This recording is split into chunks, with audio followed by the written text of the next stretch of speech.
For the past 3 days, I have been building the Lego X Nintendo Game Boy set that replicates the OG Game Boy that was released in the 1980s. And if I'm honest with everybody, I did not expect to get so immersed and locked in when I was building this set. And yeah, for some reason, the box states that this Lego set is only intended for people aged 18 and up. Out of the box, it's pretty straightforward. It's just a bunch of Legos.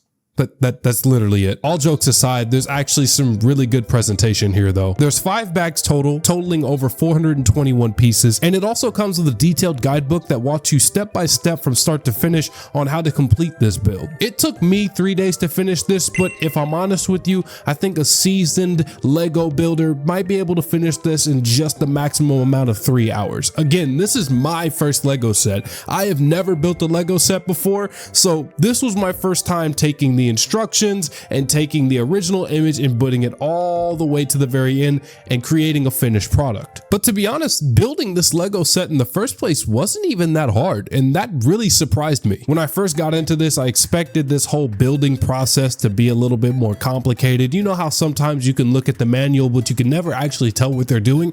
But that was the complete opposite. The manual actually reflected very well the steps needed to take, and it broke everything up into very good parts and fragments so that you could put it all together and see the final image. And for me, I'm not good with directions, so that tells you something about how well these sets are put together. This guide used 0 words whatsoever. It may have used certain pictures like telling you to rotate it 360 or contort it to this type of sizing or fixture, but it created a lot of good visual feedback, and this visual feedback was something that I constantly relied on and helped me build a lot of confidence during this build. Me, I'm used to coming from the days where a teacher would throw a bag of Legos at my feet and they would tell me to use your imagination. So I made this. It's a snake.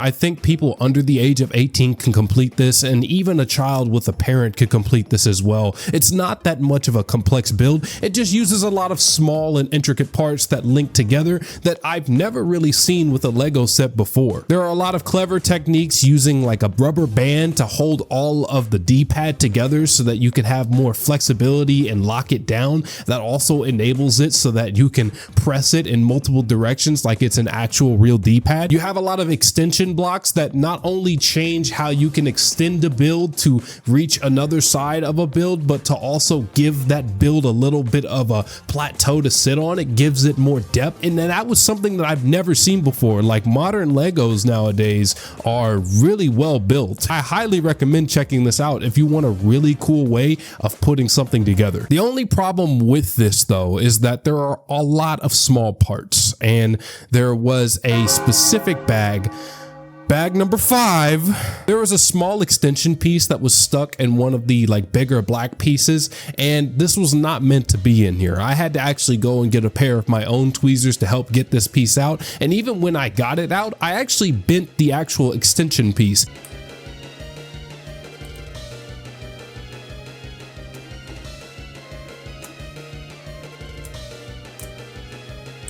Holy sh!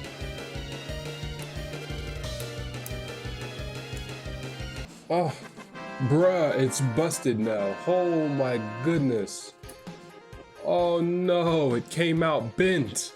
Oh, no, no, please, not like this, no. Thankfully, I was able to bend the extension piece back into order to what it was supposed to look like, but I can't say the same for anybody else that may deal with this problem. So if I had to urge anybody about anything relating to this specific build, I really recommend that you take your time getting these pieces together and you check to make sure that there are no pieces that don't need to be there. Overall though, the Lego company and Nintendo did a great job with making this happen. The detail that you can have with this Lego set is incredible. You can insert and you can eject cartridges, that both being the Legend of Zelda Link's Awakening and Super Mario Land cartridges that you get to build by hand. And one small thing that I liked seeing is that when you're building the actual Link's Awakening game cartridge, There's a little fake, you know, it's an interpretation, but it's a fake CMOS battery that's used, and you actually put that inside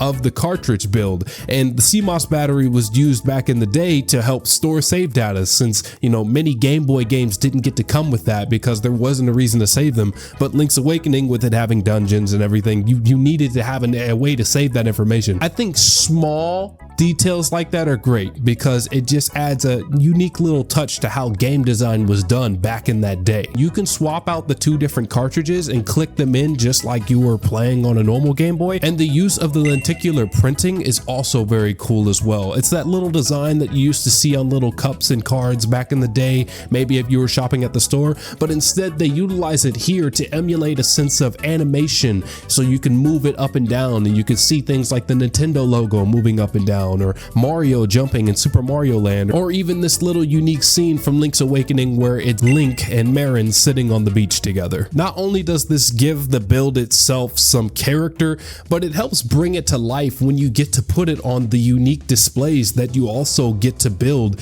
in this piece as well. It looks absolutely amazing when you prop it up on a stand, and this is definitely something that you want to keep. I hope that maybe they add more little cartridges that you can build maybe in a separate expansion pack. I think that would be really cool, and I think a lot of people would like that as well. But so far, really good job. They were able to get a guy like me who's hard with following instructions to follow the instructions and get a completed product done.